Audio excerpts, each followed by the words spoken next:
Welcome to another episode of Resilience. And today I have the honor of having my great friend Stephen Adly Guirgis. Thank you both for being here. Man, my pleasure, man. Yeah, we've been trying to make this happen, huh? I know. It's great to be here. Thank you for having me. Yeah, there's so much we could talk about, right? And just to start it off, bro, like my connecting to acting really was through your words.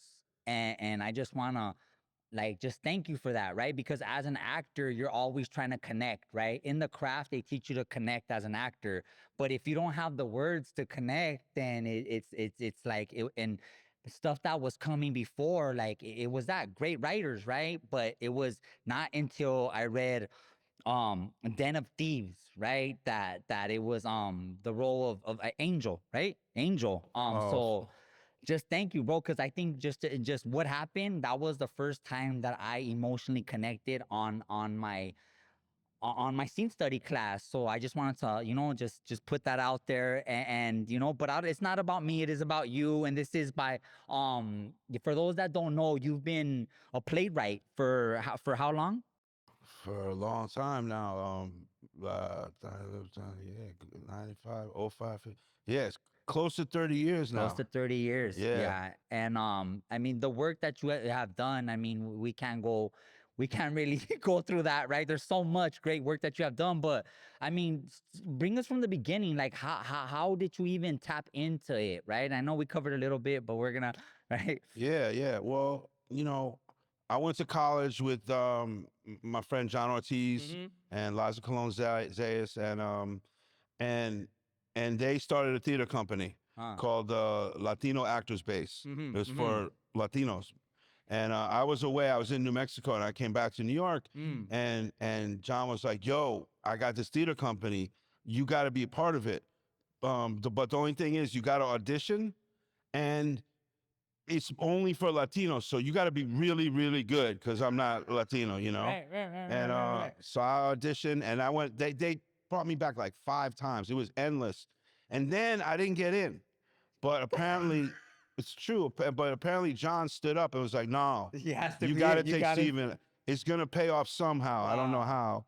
So got involved in that company, and when we started trying to produce work, Yeah. when I was in college, I wrote a paper for John once, Uh-huh. and he was like, "Yo, why don't you write a short play?" And I was like, "Me?" He's like, "Yeah, write something." So I did, and So this was not never a vision before, right? It I wasn't mean, something that like, I hey, knew that out. I was better at language arts than math, Uh-huh. but no, I wasn't really thinking about writing. I liked acting, Yeah, you yeah. know. But I found in writing that with acting, you can't you can't do it until someone hires you, Right, you right, know? right, right, But writing, you kind of get to play all the parts and right. create it as you go. So I wrote a short piece, and I got David Zayas and Dave Onzuelo, who were Mm, original members of the company. And I don't know, it was just like everybody laughed when it was funny. They cried when it was serious, and they right. clapped a lot at the end. And then everyone was like, "Oh, all right, what are you writing next?" And Yeah. basically, it was like my friends gang up on me to keep writing. And Right, so I right. did. And one thing led to the next. And I became aware that for whatever reason, I was given some talent and ability Right, that I right, didn't really do anything to earn. So I right, had a responsibility to write, right. and use it until it's, hopefully in a positive way, Was there other writers that had inspired you before, right when you started, I guess, committed to the craft of writing? Was there? Yeah. Yeah. John Patrick Shanley was definitely Mm, one. Danny the Deep Blue Sea, when I read that, mm-hmm, blew me mm-hmm, away. mm-hmm, Then there's a writer named Seth Rosenfeld mm, in New York. And we went to a reading of his once, and it was with Michael Rappaport, you know mm. him, and Kevin Corrigan.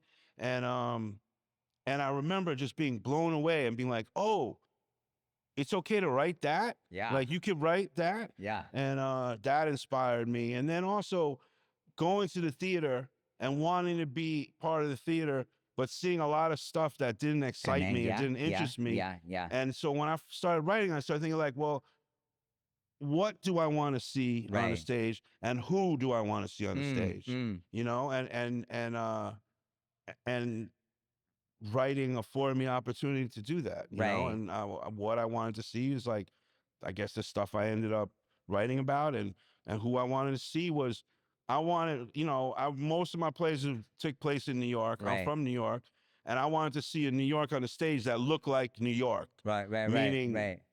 everybody, Right. not Right. just one Because group. that's what New York is, really. It's a little bit of everything. That's right. America is a great experiment, and New York is the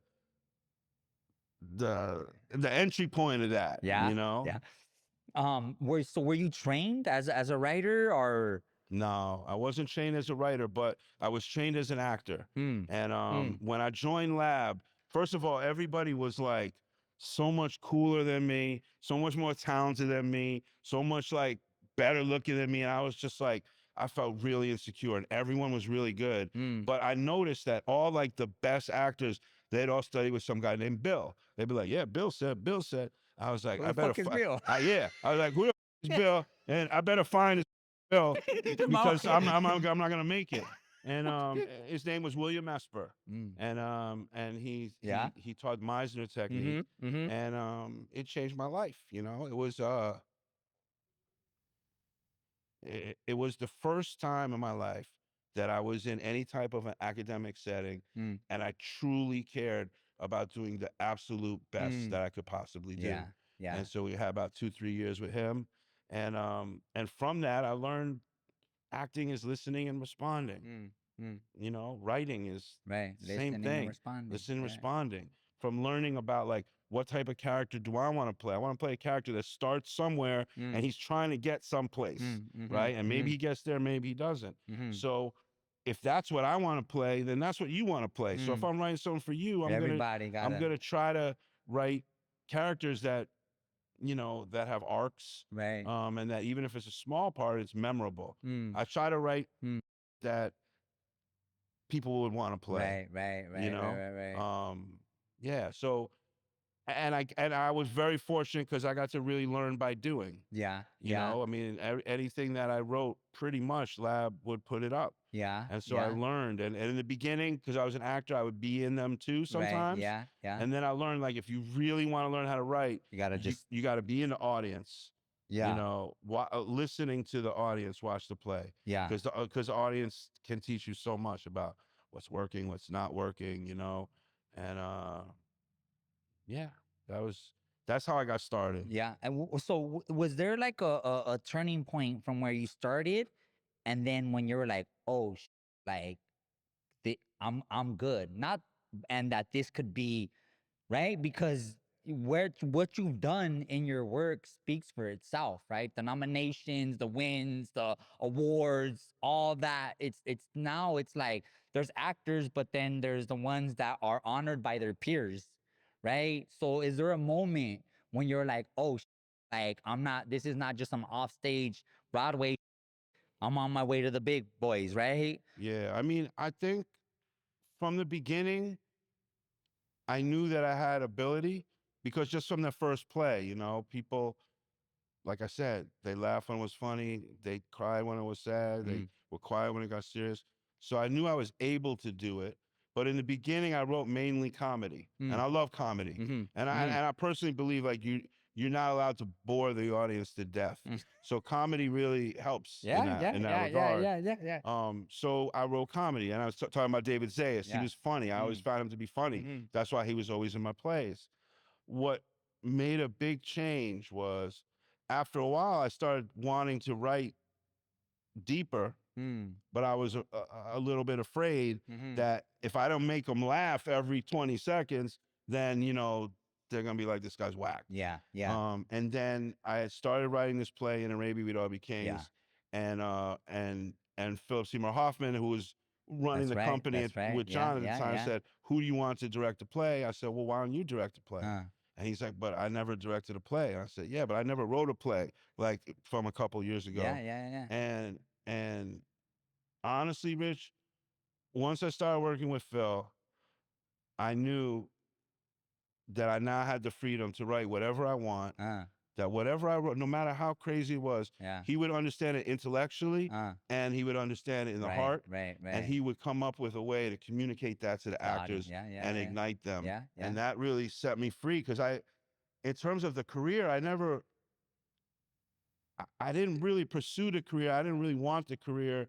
It was more like serving my company, you know? And then eventually, It came. the agent and all that stuff came, and then they want you to write for TV, and I didn't want to write for TV. And so the plan I came up with that they would leave me alone from that was like, I only write on TV if it's for David Milch or Tom Fontana, and who are two of to me the greatest. Right. And so like 2 days later, I had a meeting with Fontana. It was mad cool, but he didn't have any work for me. Right. And then I met David Milch. He hired me, and I wrote a couple episodes. He had a show called Big Apple that didn't last too long, but it literally was like a 2-month apprenticeship with a genius.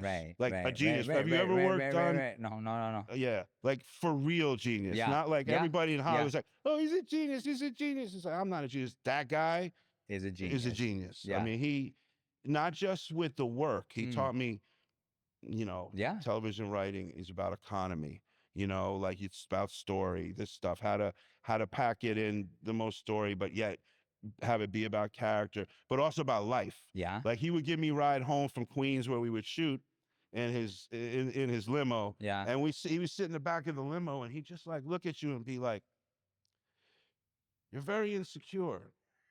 And that's because blah, blah, blah, blah, blah, blah, blah, and just like break you down head to toe. Like I'm still thinking about some of the things that he said, like, you know, 20 years later. And I remember saying to him, I was like, Dave, if you were my therapist, I'd just hand you the checkbook and be like, you write it.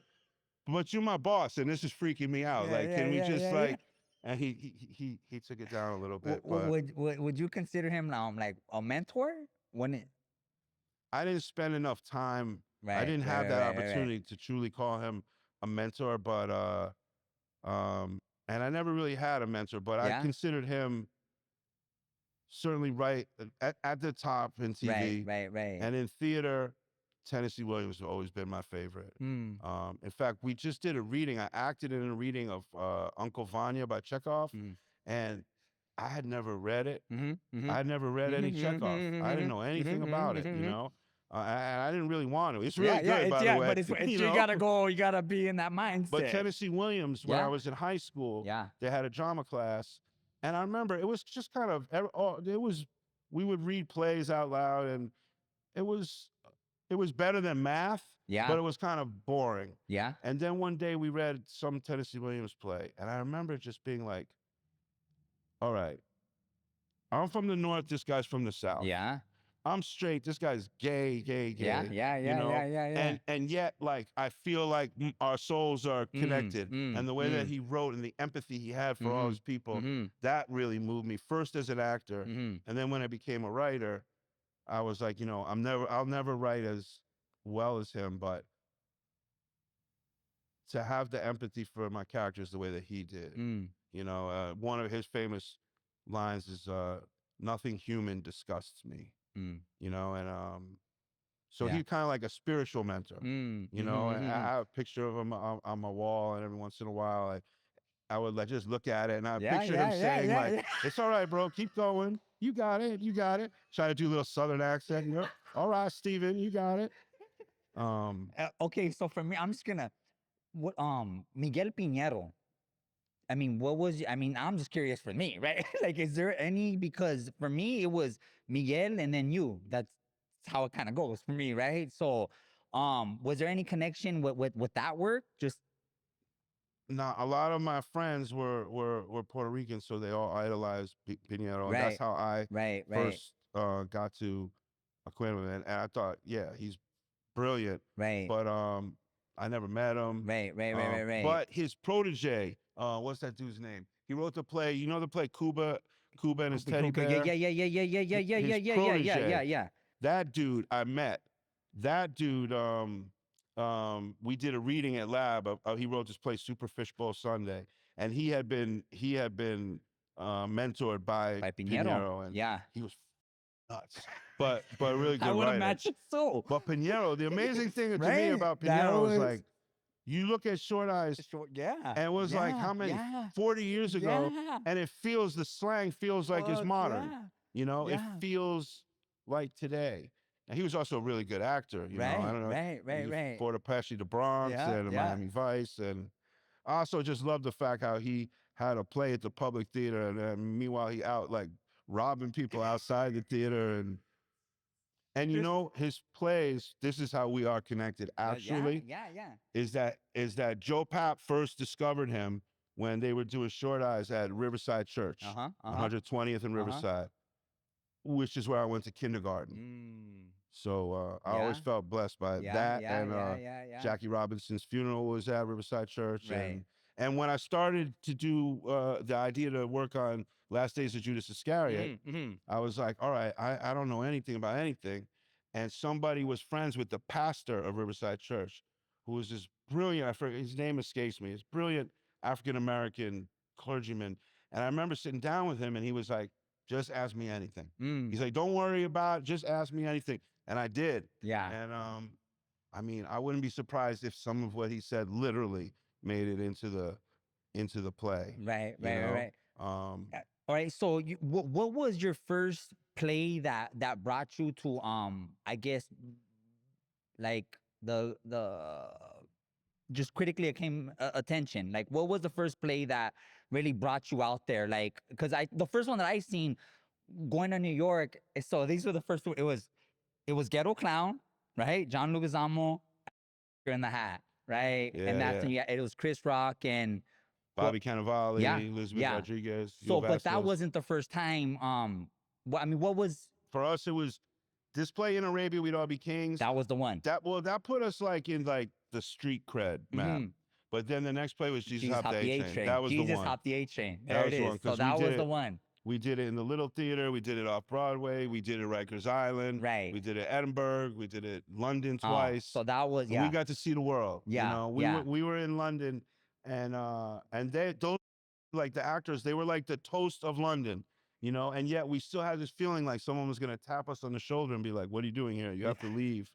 But that play, Jesus Hop the A Train. that play had a big impact on us. And it's funny because you still have people who in England who has saw that play and talked about how it influenced them, including you know, a lot of actors that are working today. You know, and you see, I meet a guy because I'm intimidated by everybody. Right. So I'll be like, oh, that's that guy, Chris O'Dowd, blah, blah, blah.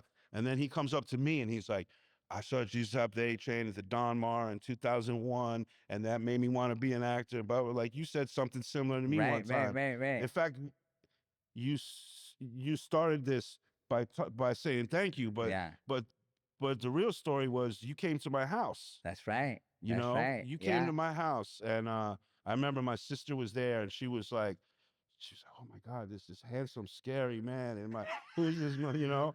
And you came, and that touched me a lot. No, I mean, thank you. And I you. forgot if I had met Father Greg before, or if I had met him. No, but that came through Robert Egan. That's right, through Egan. That was through Robert Egan, right? And you accepted me, and yeah, no, that was a beautiful day. And so so is there any time, okay, after Jesus Hopped the A Train, right? You're in London, but was there any time that you felt that like lost as an artist? There it is, you know, lost as an artist. I always feel lost.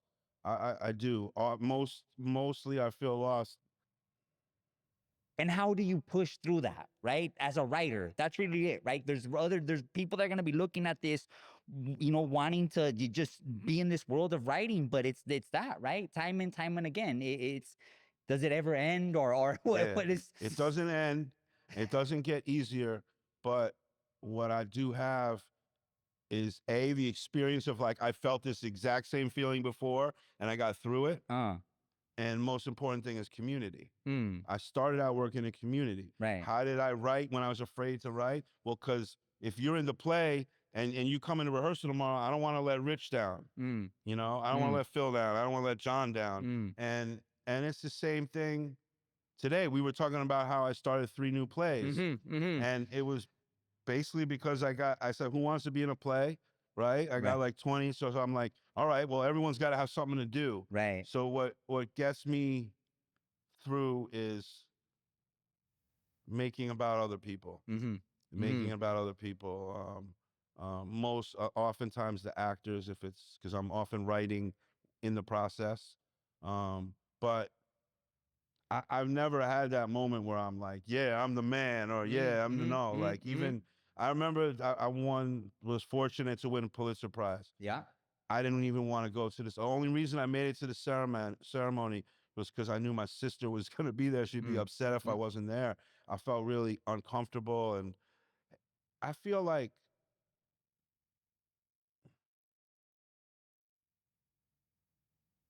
there's the line at the end of Judas where Butch Honeywell quotes Auden, Mm. and he said, When you die, God may reduce you to tears or shame, reciting by heart the poems you would have written had your life been good." Mm. And I would say, like, I'm aware that I have done some good. Mm. I'm aware Mm. that I've touched some people and Mm. it's made a difference, but still, like, there's a lot more life Right. and there's a lot more Right. to give. Right. You Right. know, Right. Right. Right. I saw this documentary because my tooth was hurting. So I was looking for something to watch yesterday that wasn't going to get me too excited or challenge me too much. So I went to PBS documentaries and I saw this, and it couldn't be too long Right. either. Right. Right. So Right. I seen a 1 hour documentary on this guy, Graham Greene, Uh-huh. this British writer, crazy, Mm. Mm-hmm. crazy dude. And Is that the novel writer? yeah, Yeah. Yeah. yeah, Yeah. yeah. Yeah. He wrote a Okay. bunch Yeah. of Yeah. Yeah. Yeah. novels, wrote Yeah. Yeah. screenplays, Yeah. Yeah. Yeah. and never stopped. He was a spy. He did all this stuff. Right. And it's like up until his death, he was still writing. Uh. And me, oftentimes, like, if I can avoid it, I avoid it. If I can shun it, I shun it. I don't know how many plays I have 10, but I feel like I should have 20. Mm. You know, Mm-hmm. I'm 59 years old, and I feel like I'm still in the process of becoming a grown up. Right. So part of me, kid, is still wants to rebel against having to do my homework, Right. right? And but then there's the other part of the kid who feels ashamed because he didn't do his homework, or I didn't do it good enough, or this and that. And the good, it's a pain in the ass to still be being a kid when you're an adult, but it helps with the work. Mm. Mm. Um, it helps with the work, but nah, I don't think I'm the man, but I think that I'm capable, Right. and I want Right. to just do the best that I can. And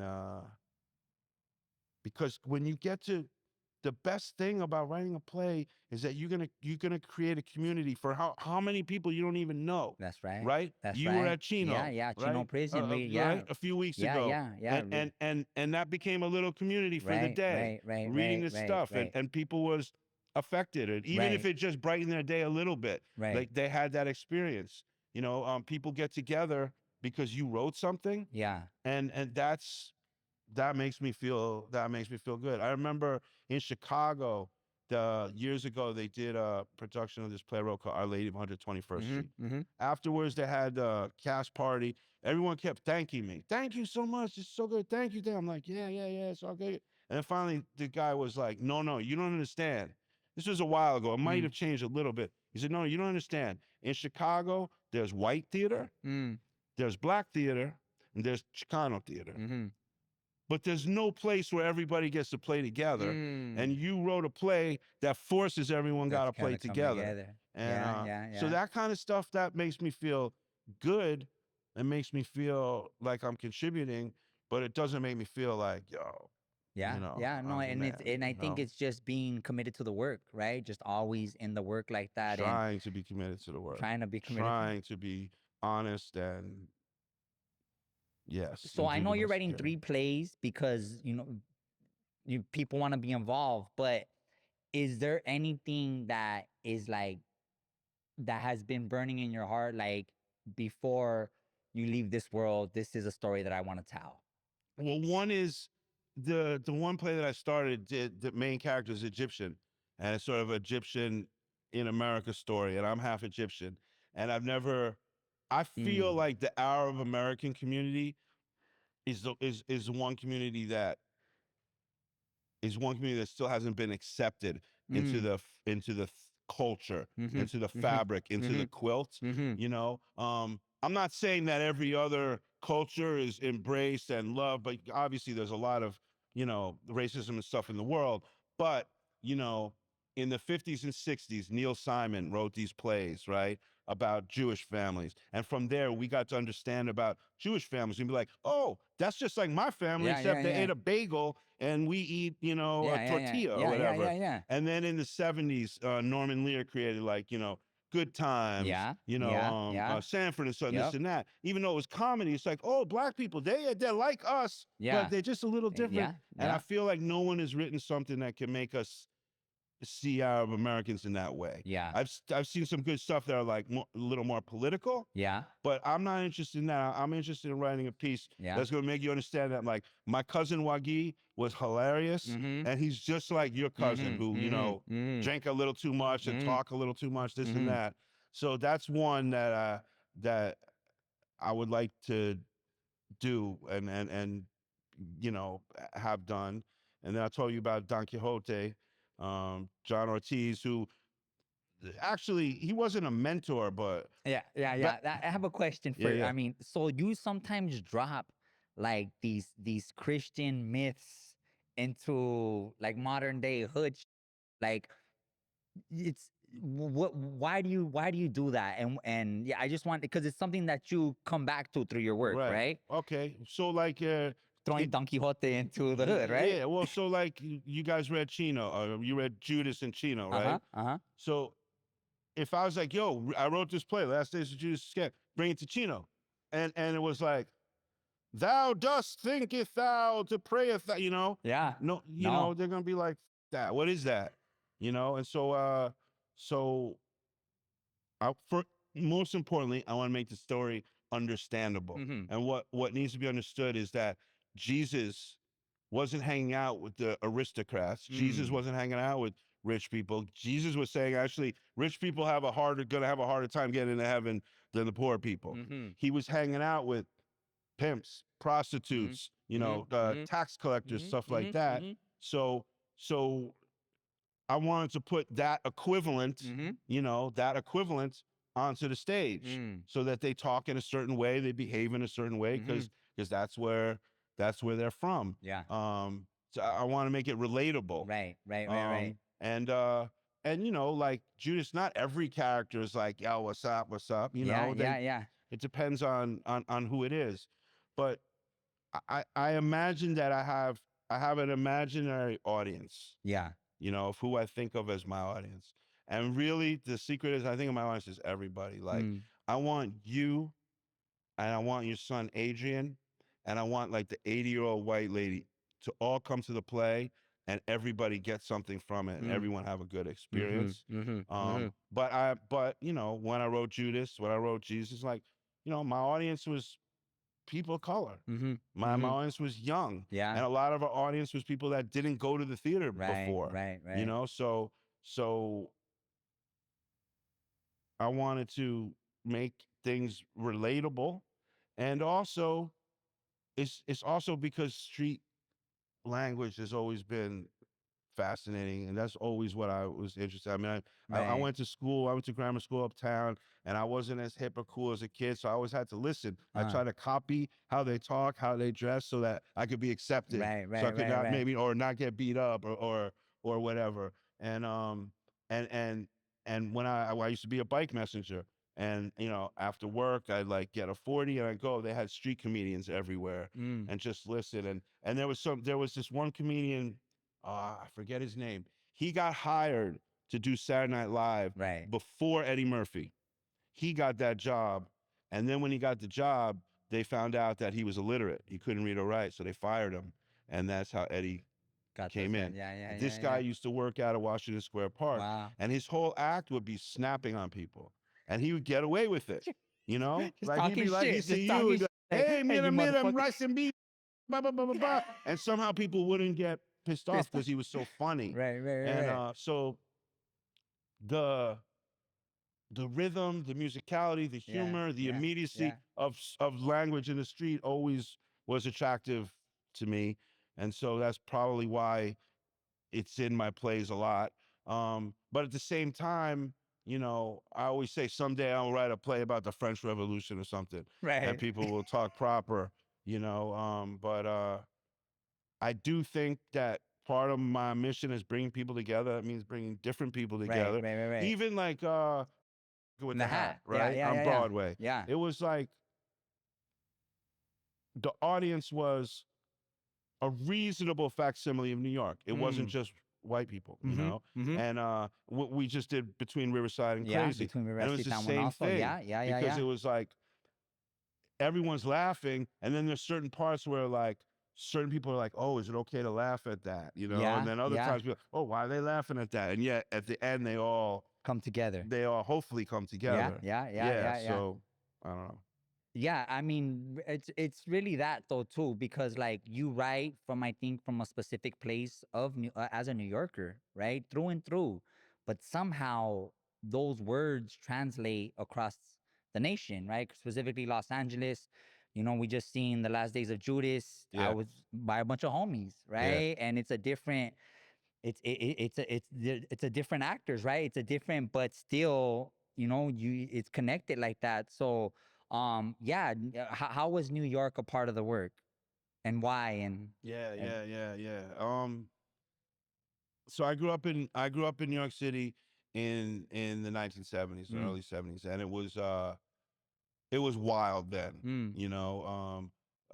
And you know, my dad was from Egypt, and he was a restaurant manager. He worked, you know, 14 hours a day. I didn't see him a lot, and I went to grammar school uptown in Harlem. I lived in like kind of like a nice neighborhood, mm-hmm, but we were rent control. mm, So all my friends that lived in the building, they had more money than mm-hmm, me. mm, They went to sleepaway camp. I went to day camp. You know, mm, they could take classes in juggling or sword fighting, whatever they want. And we didn't have really, money yeah, for that. yeah, And I went to school from kindergarten through eighth grade up in Harlem, mm, and where socioeconomically I had a lot more in common I'm over there in Harlem, over there in then Harlem. yeah, yeah, yeah, But I yeah, was a white kid, so yeah, I didn't quite, I didn't fit in anywhere, or at least that's how I felt.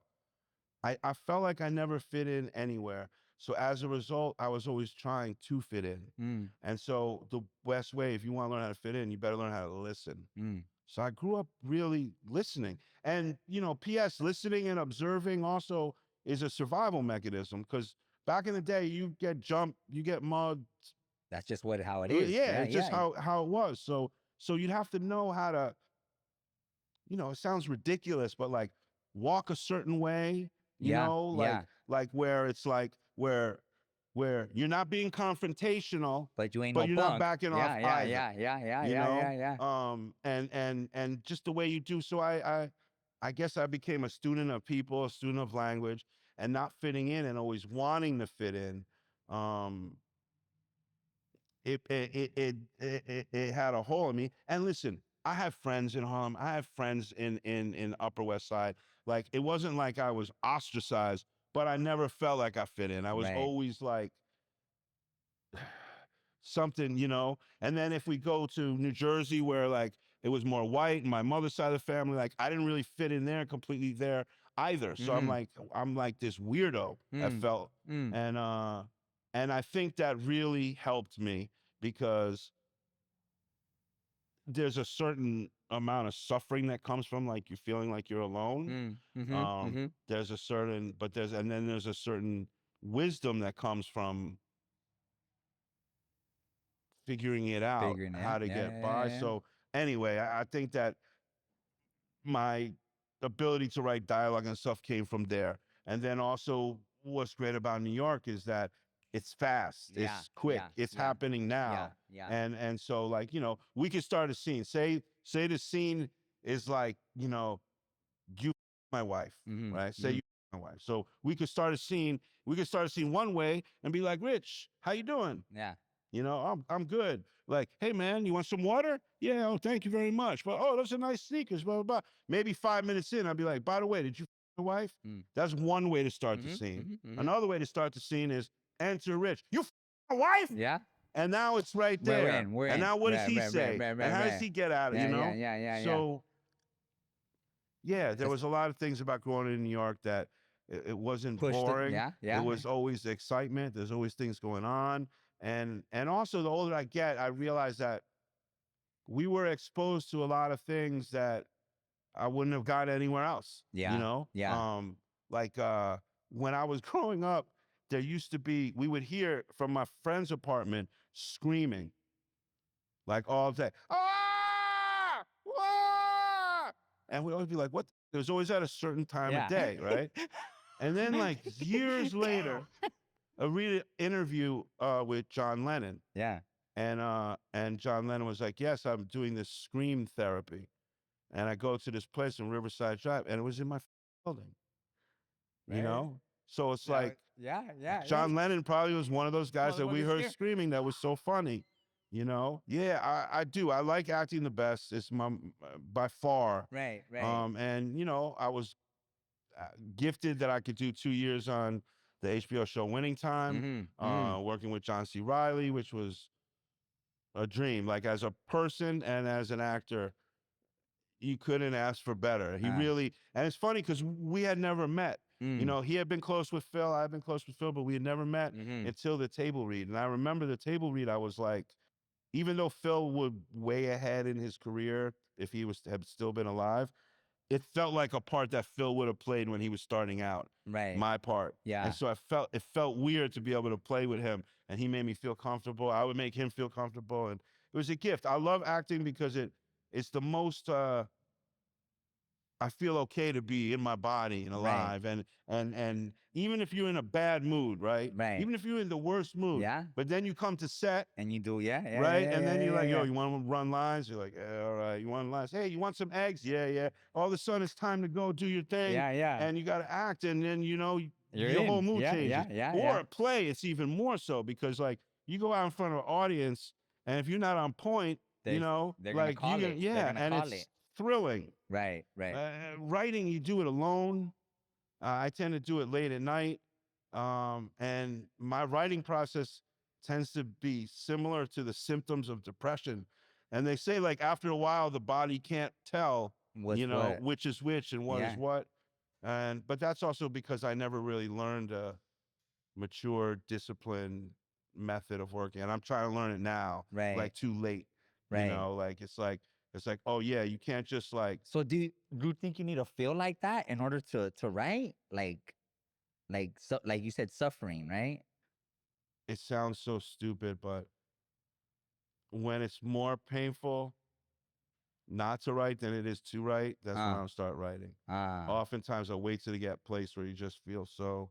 But honestly, I'm trying to learn how to do it different. right, You know, right, right, when I right, right, first started right. writing, I needed like an Entenmann's cake, a 2 liter Coke, 3 packs of cigarettes, you know, every Yeah, time, yeah, you yeah, know, and then yeah, after a while, I eliminated the Entenmann's cake, you know, a Diet Coke instead of regular Coke, whatever, occasionally a glass of water, but still smoking. yeah. And then, and then I try to write. And then if I can't write, I get upset at myself and, you know, go out and do something harmful to myself. And now I'm learning how to like, if I'm not writing, all right. If I'm just gotta suffer, I just gotta suffer.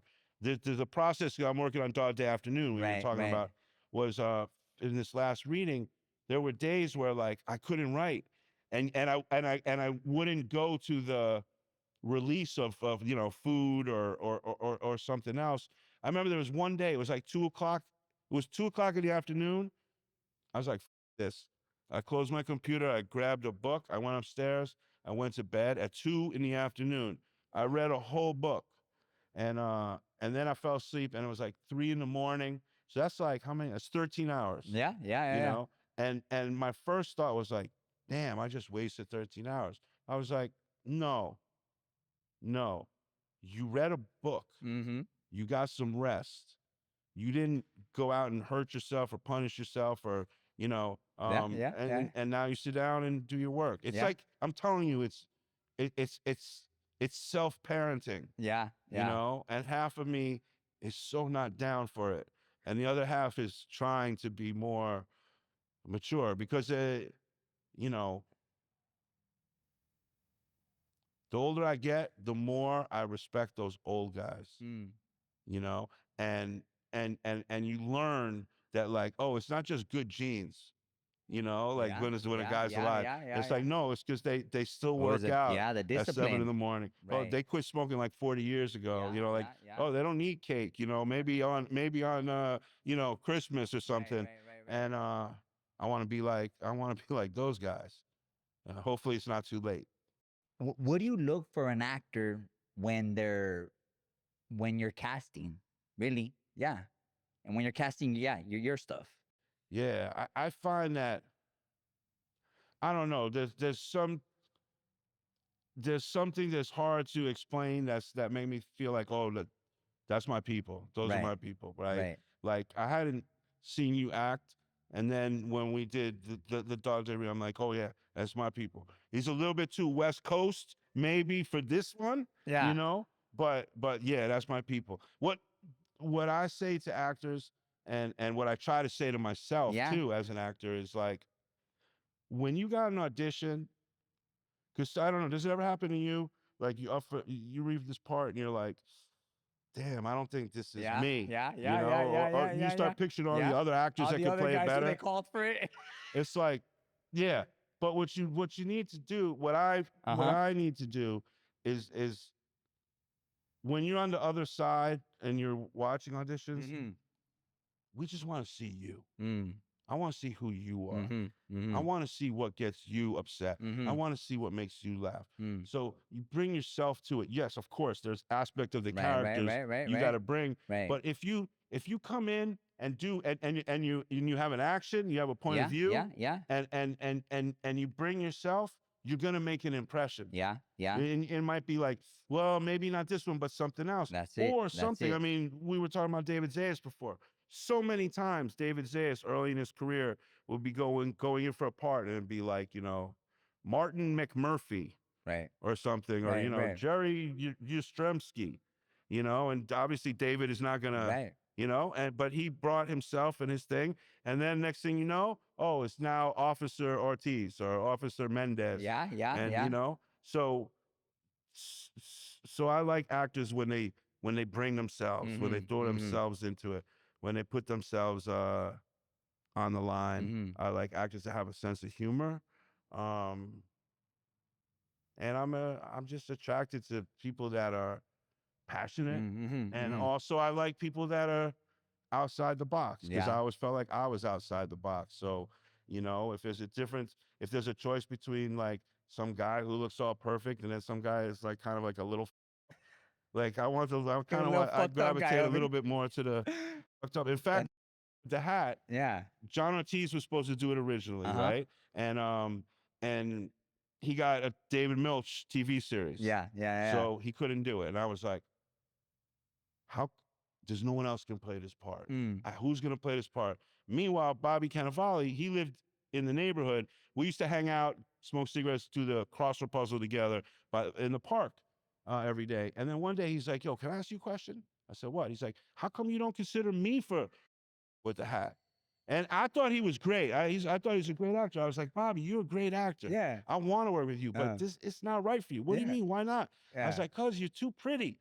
Like, this guy's up. He was in jail. Is this and that." He's like, "I could be up, blah blah blah." And you know what? He was right. Yeah. He was Yeah. He right. was. And Yeah. He was.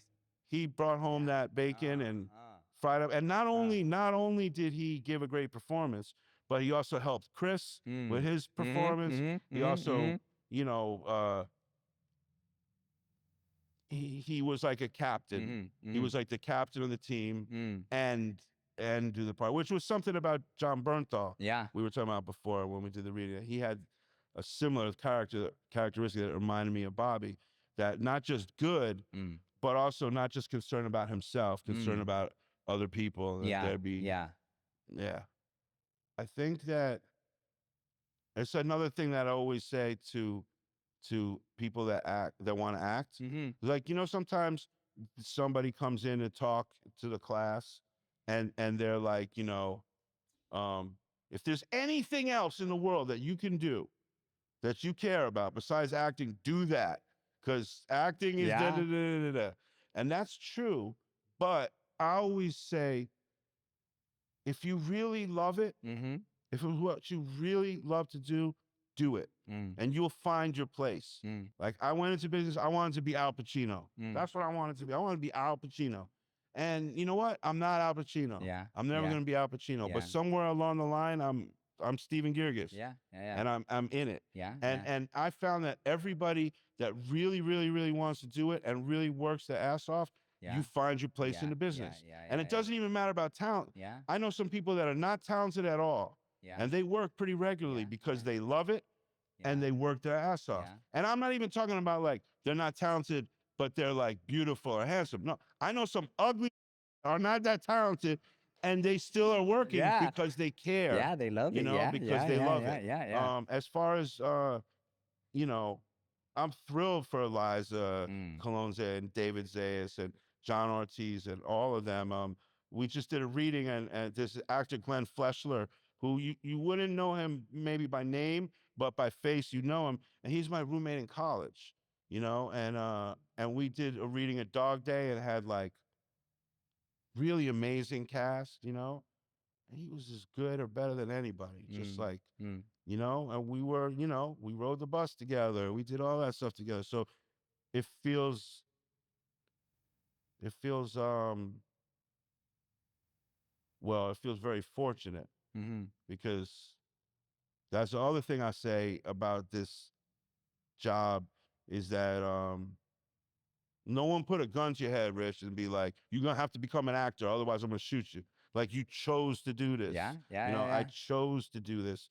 And there's a lot of rejection that goes with it, a lot of and everybody's it's happened It to happens to everybody. everybody. You know, Yeah. Yeah. it's Yeah. happened to everybody. You Yeah. gotta to make in this business, you gotta have to have an outer shell Yeah. Yeah. that's You do. hard to Yeah.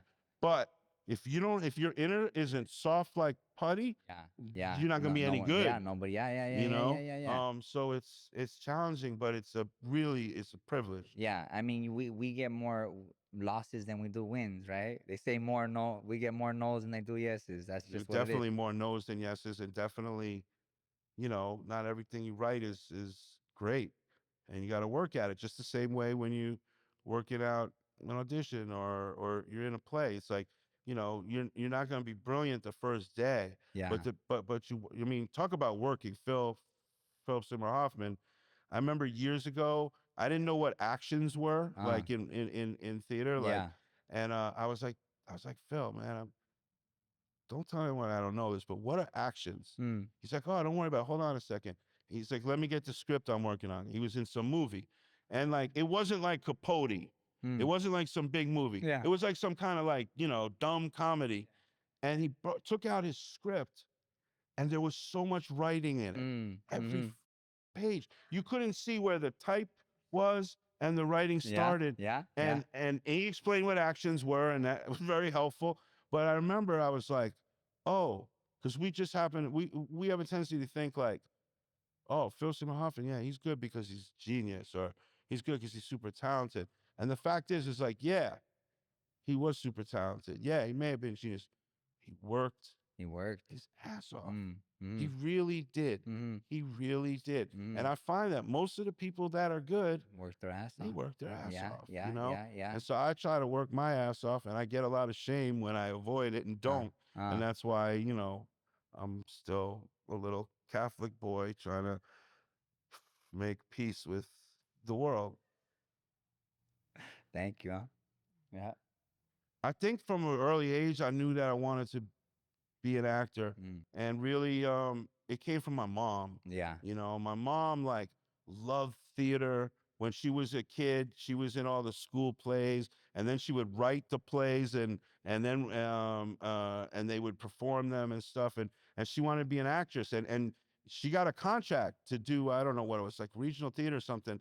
But she was a minor, so my grandfather would have to sign, Yeah. and he wouldn't sign because he said all actresses were prostitutes, and he Wow. wanted my Wow. grandparents Wow. were Wow. deaf, Wow. Wow. and he Wow. wanted my mom's to be a teacher of the deaf. My mother, I mean, Wow. my grandpa has some good qualities, but he was extremely abusive alcoholic, Yeah. and Yeah. Yeah. the brunt Yeah. of it Yeah. fell on my Yeah. mom. So she never got to Yeah. do what she really loved, and she didn't push it on us by any means. Uh. Because I knew I wanted to do this like when I was like 7, 8 years old. Yeah. You know, once I realized like I probably wasn't gonna be good enough to be a baseball player or something like that. Like, Yeah. you know, like because I didn't get picked first on the teams. You know, I wanted to do this, and but I remember in high school I wanted to go to one of those like art schools, Yeah. and she wouldn't let me. As much as she loved it, she's like, you got to get an education first, blah blah blah. But that's what we didn't have a lot of money, but she would take us to the movies. That's right. Every Yeah. once in a while, we'd see a play. I was telling your son, I think about there was this group called the Paper Bag Players, and they would do puppets with paper bags, Right. Right. Right. and we go Right. see like anything that was like vaguely artistic. She would take us to, and she just infused it in me, no question about it. And I think that, I mean, when I went to college, I was like, I should study something that makes sense, not theater. Right. So I tried to be like an English major, but Uh, you know, I couldn't read all them books, you know. And then I was like, maybe I'll be a lawyer, you know, or a politician, whatever. And so, you know, but then like I remember taking a class where the whole class was like all the business that goes into deciding where to build a road and how to build it. I was like, I'm not gonna do this. And then all of a sudden, I've been in college for 4 years. It was state school, yeah. and back then I could afford. I paid my way through. I was already in school like 4 or 5 years, and I Yeah. wasn't close to graduating. So I was like, I might as well be a theater major because I just need to get out of here.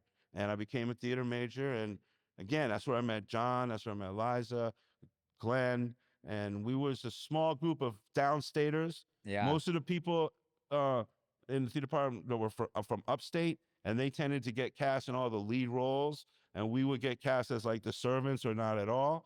But we really, that's what I was saying. Like John Ortiz wasn't a mentor, but he believed. Mm. He believed in himself. He believed in me Mm. from when we were like 18, 19. Mm. And I was insecure, this and that. He was like, we're going to be center court watching the Knick game with Spike, and we're going to go this, and we're going to be on sets. Wow. And I think for years, for many years, he believed in me so I could believe in myself. Yeah. Yeah. You know, and but it takes what it takes. You Yeah. know, I'm Yeah. sure Yeah. I helped him in some way too. I Yeah. hope I did. But yeah, it's just a good feeling to be able to do this, you Yeah. know, to be able to And more meet people you folks love. Yeah. Yeah. Yeah. and certainly I did every job. I was a bike messenger. I did every job you could do in a restaurant. I handed out flyers. I hung sheetrock, which I was not so good at. I did all that day labor stuff, and I did it till I was almost 35. Yeah. So every day, I guess I say this to remind myself, like, you know, that I did that, and I get to make a living doing this. Mm-hmm. It's It's a blessing. it's a blessing, Yeah. you Yeah. know. Yeah. It's a blessing. So I started 3 new plays Mm-hmm. in addition to Dog Day, and they all have meaning to me on one level or another. But I'm not sure that there's anything that's like my goal. But my goal is like that when I die, like they will say like he he, he kept producing work. Like, you know what I'm saying? Yeah. Yeah. Like the reason I started those 3 new plays was because I was like, I haven't done enough. Mm. You know, I do think there's some people that write like a few plays a year, and I'm like, you can't have that much to say. There's no way, you know. But sometimes I could be a little anorexic with the output, I feel. Yeah. And so I don't want anyone to say that he wasted his Mm-hmm. talent, Mm-hmm. he wasted his potential. I want people to say he got the most out of Yeah. what he could do. Try, you know, like that. When I was younger, like my first or second TV job, Yeah. right? The not the boss, but the second in command invited me to his house for dinner Yeah. here in Yeah. LA. And I didn't have a car. Yeah. So I said, you mind if I bring a friend? Because I don't have a car. He said, sure. So we're looking for the apartment, the building. Yeah. Yeah. And then all of a sudden we see this building. I'm like, oh, his apartment must be in there. And then we learn like it's not an apartment building. It's a house. Yeah. And it's all his, you know? And we go in his house, and he had I swear to God, he had a fountain Yeah. with like the lion with the water coming out of it. Oh, yeah. Like Yeah. everything he had. Oh, yeah, His yeah. writing room was like the desk, the chair was like the perfect height, like, Yeah. like made in Sweden, this and that. He had like a entertainment room, Yeah. and it had like a big screen, like there was like covered the wall TV, like before you had, I never seen it before. And the chairs, like, The were not just recliners. reclining, but Yeah. they Yeah. massage, Yeah. Yeah. Yeah. Yeah. like everything he had was like the best. Yeah. And not only that, like he married like this like ex Vegas showgirl. She was beautiful, but she was also really nice, and she Yeah. loved him. They loved each other, and he had like everything, And he drove a James Bond car. Yeah. I forget where it was from, but it was one of the cars that was in James Bond because he made a ton of money Right. because he Right. worked in Right. TV. Yeah. And so when we were driving back, we were both blown away because we Yeah. were Yeah. poor, Yeah. Yeah. Yeah. And my friend, I remember my friend saying like, Steve, if you do this, you could you could have that. You Yeah. could Yeah. have the Yeah. fountain with the lion with the water coming out of it. And I remember it was my arrogance, really. And I was like, man, when he dies, yes, and he's a good guy, Yeah. and Yeah. Yeah. he treated me good. When he dies, his obituary is gonna say, blank blank, who worked on, the Right. X Files, the this, the that, Right. it's like a bunch of TV shows. At the end of the day, I love TV. Yeah. And then who cares? Yeah. But it's like Tennessee Williams, Ah. Ah. that lasts forever. I was like, I want to be like Tennessee Williams. Yeah. And now I realize the world is so up. Like, I could die tomorrow, and in 10 years, they might not even be speaking English here. We might not even be America Yeah. anymore. Yeah. Things Yeah. are, Yeah. so Yeah. it's Yeah. no longer about like the legacy, Ah. but it's about learning how more often to say yes and show up, Mm. and show up, whether I'm showing up with the work or showing up to be here with Yeah. you Yeah. guys Yeah. Yeah. today. Yeah. Yeah. Learning how to do that, and be who was it? George Bernard Shaw said, I want to be thoroughly used up when Mm. I die, Mm. not Mm. a clot of ailments, something like that. Mm. Mm. And so that's what drives me, I think. um That you got the I most know out that of. I was given a lot. Yeah. I know I was given a lot, and I don't want to,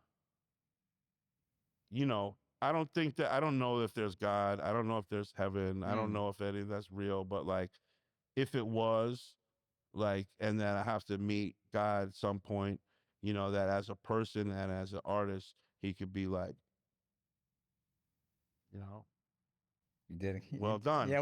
Well, not like, what I don't happened know. between and That. Riverside. There's about 6, 7 years there. What were you doing then? Right. Right. Right. Um, So yeah, it's more about not wanting to feel like a failure Yeah. still. And I don't mind that.